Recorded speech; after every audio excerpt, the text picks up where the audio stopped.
안녕하세요. 자, 오늘은 정말 흥미로운 얘기를 해볼까 합니다. 심리학의 거장, 칼 융, 그리고 20세기를 뒤흔들었던 물질이죠. 바로 사이키델릭. 이 둘 사이에 아주 놀랍고도 복잡한 이야기가 숨어 있다는 거 알고 계셨나요? 지금부터 그 끝나지 않은 논쟁 속으로 한번 들어가 보겠습니다. 그럼 바로 본론으로 들어가서 이 질문부터 던져보죠. 아니, 평생을 인간의 무의식 탐구에 바친 대가가 왜 정신을 확장시킨다는 이 새로운 물질을 그토록 꺼려했을까요? 이게 바로 오늘 우리가 풀어볼 미스터리의 핵심입니다. 자, 먼저 시간을 거슬러 올라가 보겠습니다. 모든 이야기의 시작점, 바로 20세기 중반인데요. 정말이지 새롭고 급진적인 생각들이 막 터져나오던 그런 시대였죠. 바로 이때 LSD나 메스칼린 같은 물질들이 등장하면서 심리학계가 발칵 뒤집힙니다. 혹시 이게 정신의 비밀을 푸는 열쇠가 아닐까? 하는 기대감 때문이었죠. 사실 융은 기본적으로 이런 약물에 대해 굉장히 회의적이었어요. 그런데 그런 그의 마음을 단번에 사로잡은 책이 한 권 등장합니다. 바로 올더스 헉슬리의 인식의 문이었어요. 융은 이 책을 읽고 정말 깊은 인상을 받아서 이 저자랑 꼭 한번 만나서 얘기를 나눠봐야겠다 싶었던 거예요. 그래서 헉슬리를 스위스로 초청하기까지 합니다. 하지만 헉슬리가 개인 사정으로 못 오게 되면서 대신 그의 동료이자 정신과 의사였던 험프리 오스먼드가 융을 찾아가게 되죠. 바로 이 만남이 두 거대한 세계관이 충돌하는 신호탄이었습니다. 자, 그럼 대체 융의 호기심을 자극했던 이 사람들은 누구였을까요? 이 물질들이야말로 인류 정신의 새로운 문을 열어줄 거라고 굳게 믿었던 선구자들, 그들의 이야기로 한번 들어가 보시죠. 모든 것의 시작은 1943년이었어요. 스위스의 화학자 알베르트 호프만이 실험실에서 실수로 LSD를 흡수하고 그 유명한 자전거 퇴근길에 오르면서부터죠. 그 뒤를 이어 정신과 의사 험프리 오스먼드는 직접 메스칼린을 체험해봤고, 소설가 올더스 헉슬리는 바로 이 오스먼드의 도움을 받아서 메스칼린을 경험한 뒤에 그 체험을 인식의 문이라는 책으로 펴냅니다. 이 책이 그야말로 전 세계에 엄청난 파장을 일으켰죠. 그러니까 헉슬리나 오스먼드 같은 선고자들의 주장은 아주 간단 명료했어요. 뭐하러 힘들게 꿈 분석하고 명상하냐? 이 약물들이야말로 복잡한 과정 다 건너뛰고 무의식의 가장 깊은 곳으로 직행하는 화학적 지름길이다. 이거였죠. 정말이지 혁명적인 생각이었습니다. 하지만 바로 이 지점에서 평생을 무의식 탐구에 바쳤던 거장 칼 융은 단호하게 잠깐만을 외칩니다. 그는 이 새로운 접근법에 엄청난 위험이 도사리고 있다고 봤거든요.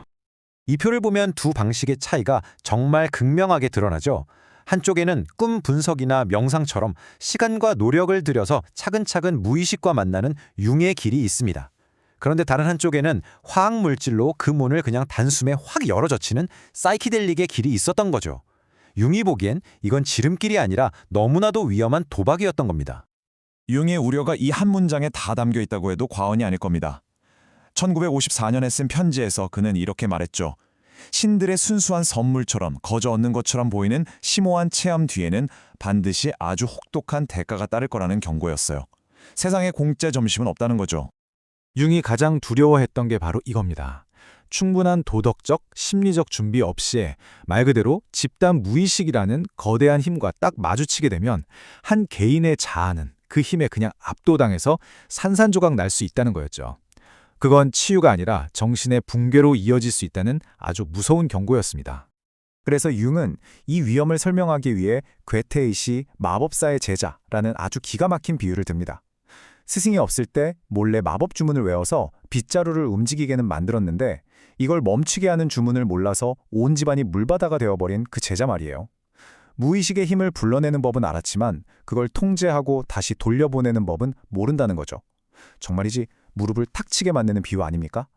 자, 그런데 융의 이런 강력한 경고에도 불구하고 어쩌면 중간 지점이 있지 않을까라고 생각한 사람들이 있었습니다.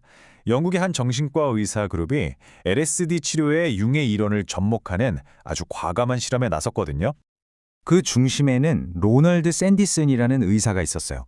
그는 포익병원에서 저용량의 LSD를 사용해서 환자의 방어 기제를 살짝 느슨하게 만든 다음에 심리치료를 진행하는 이른바 사이코레틱 요법이라는 걸 개발합니다. 사이코레틱이란 말 그대로 정신을 푼다는 뜻이에요. 문을 활짝 여는 게 아니라 살짝 풀어주는 거죠. 그리고 샌디슨의 동료였던 융 분석가 마고 커트너는 환자들의 경험을 분석해서 이렇게 5가지 범주로 체계화했습니다. 보세요. 억압된 개인의 기억이 떠오르는 것부터 시작해서 융이 말했던 그 치유의 상징, 원형을 만나거나 심지어 우주와 하나가 되는 신비 체험까지 포함되어 있죠. 이건 이들의 실험이 그냥 약물만 투여하고 끝내는 게 아니라 아주 정교하게 임상적으로 접근했다는 걸 보여주는 증거입니다. 그리고 이들의 연구에서 가장 흥미로운 발견 중 하나는 바로 재탄생 모티프였어요. 수많은 환자들이 LSD 경험 중에 마치 자신이 죽었다가 다시 태어나는 것 같은 아주 강렬한 체험을 했다고 보고했거든요. 이건 당시에 LSD 치료사들 사이에서 굉장히 중요한 현상으로 기록되었습니다. 자, 그럼 이제 결론을 내릴 시간입니다. 과연 누구의 말이 맞았을까요? 신중했던 거장 융이었을까요? 아니면 대담했던 선구자들이었을까요? 놀랍게도 이 논쟁은 21세기인 지금까지도 여전히 끝나지 않았습니다.